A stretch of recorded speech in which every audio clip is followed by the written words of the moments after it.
نحمده ونصلي على رسوله الكريم اما بعد فاعوذ بالله من الشيطان الرجيم بسم الله الرحمن الرحيم رب اشرح لي صدري ويسر لي امري واحلل عقدة من لساني يفقهوا قولي اللهم اني اسالك علما نافعا واعوذ بك من علم لا ينفع۔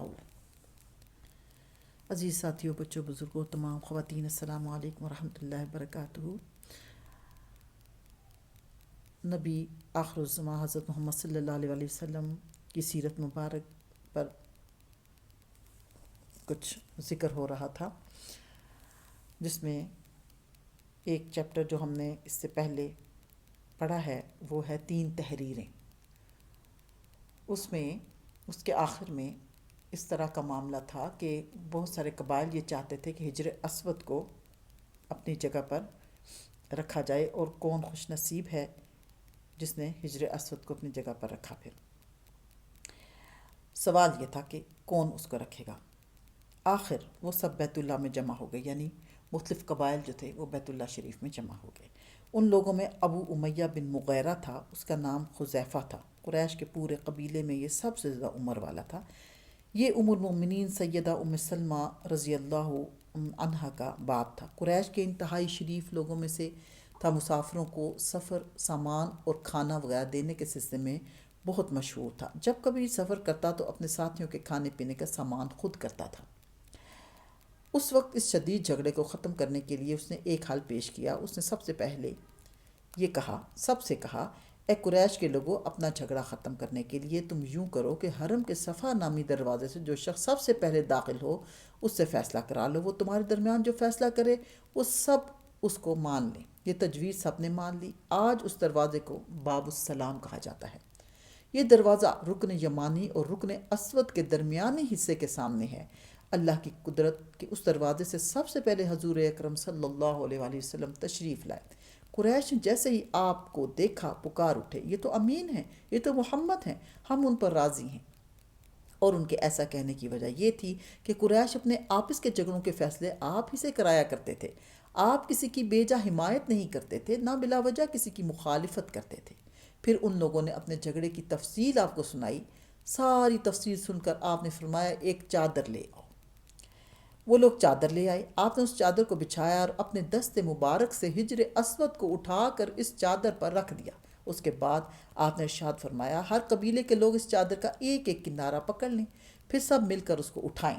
انہوں نے ایسا ہی کیا۔ چادر کو اٹھائے ہوئے وہ اس مقام تک لائے جہاں حجر اسود کو رکھنا تھا۔ اس کے بعد نبی صلی اللہ علیہ وسلم نے حجر اسود کو اٹھا کر اس کی جگہ رکھنا چاہا، لیکن عین اسی وقت ایک نجدی شخص آگے بڑھا اور تیز آواز میں بولا۔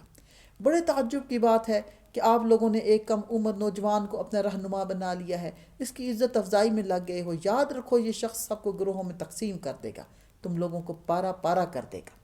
قریب تھا کہ لوگوں میں اس کی باتوں سے ایک بار پھر جھگڑا ہو جائے، لیکن پھر خود ہی لوگوں نے محسوس کر لیا کہ حضور اکرم صلی اللہ علیہ وسلم نے جو فیصلہ کیا ہے وہ لڑانے والا نہیں، لڑائی ختم کرانے والا ہے۔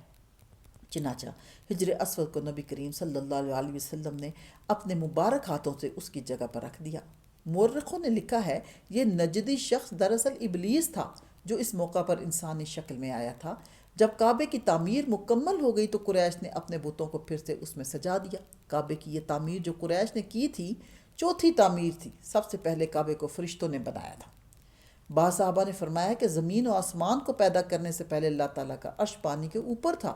جب عرش کو پانی پر ہونے کی وجہ سے حرکت ہوئی تو اس پر یہ کلمہ لکھا گیا، لا الہ الا اللہ محمد الرسول اللہ۔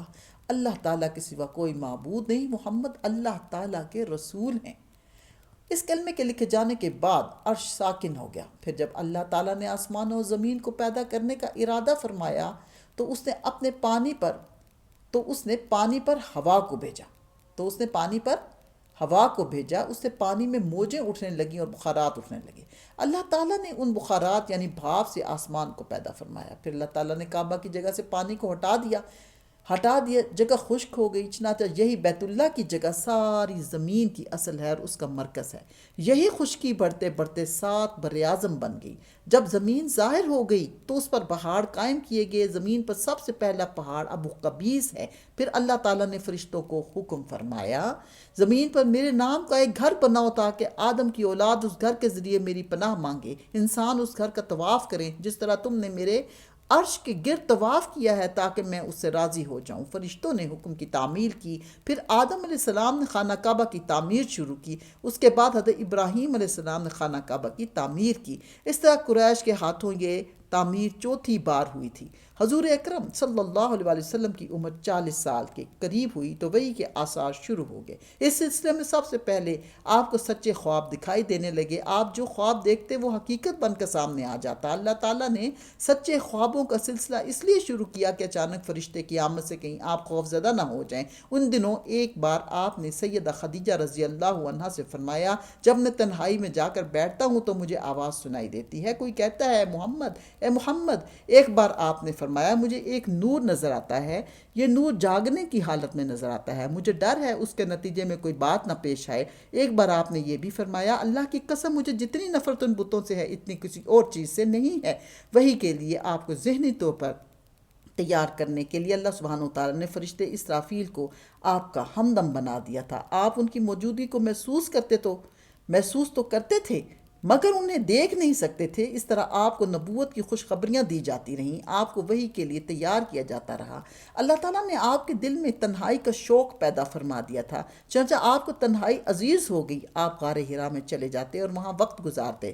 اس پہاڑ سے آپ کو ایک بار آواز بھی سنائی دی تھی، میری طرف تشریف لائیے اے اللہ کے رسول۔ اس غار میں آپ مسلسل کئی راتیں گزارتے، اللہ کی عبادت کرتے۔ کبھی آپ 3 راتوں تک وہیں ٹھہرے رہتے، کبھی 7 راتوں تک، کبھی پورا مہینہ وہاں گزار دیتے۔ آپ جو کھانا ساتھ لے کر جاتے تھے جب ختم ہو جاتا تو گھر تشریف لے جاتے۔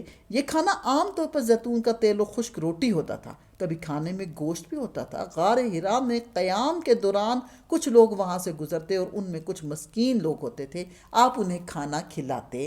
غار حرا میں آپ عبادت کس طرح کرتے تھے؟ روایات میں اس کی وضاحت نہیں ملتی۔ علماء کرام نے اپنا خیال ضرور ظاہر کیا ہے، ان میں سے ایک خیال یہ ہے کہ آپ کائنات کی حقیقت پر غور و فکر کرتے تھے اور یہ غور و فکر لوگوں سے الگ رہ کر ہی ہو سکتا تھا۔ پھر آخرکار وہ رات آ گئی جب اللہ تعالیٰ نے آپ کو نبوت اور رسالت عطا فرما دی، آپ کی نبوت کے ذریعہ اپنے بندوں پر عظیم احسان فرمایا۔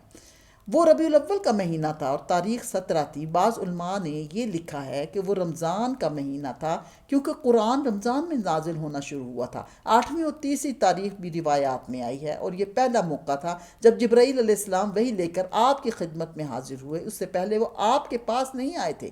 جس صبح جبرائیل علیہ السلام وحی لے کر آئے وہ پیر کی صبح تھی اور پیر کی صبح ہی آپ اس دنیا میں تشریف لائے تھے۔ آپ فرمایا کرتے تھے پیر کے دن کا روزہ رکھو کیونکہ میں پیر کے دن پیدا ہوا، پیر کے دن ہی مجھے نبوت ملی۔ بہرحال اس بارے میں روایات مختلف ہیں۔ یہ بات طے ہے کہ اس وقت آپ کی عمر مبارک کا 40واں سال تھا۔ آپ اس وقت نیند میں تھے کہ جبرائیل علیہ السلام تشریف لے آئے۔ ان کے ہاتھ میں ایک ریشمی کپڑا تھا اور اس کپڑے میں ایک کتاب تھی۔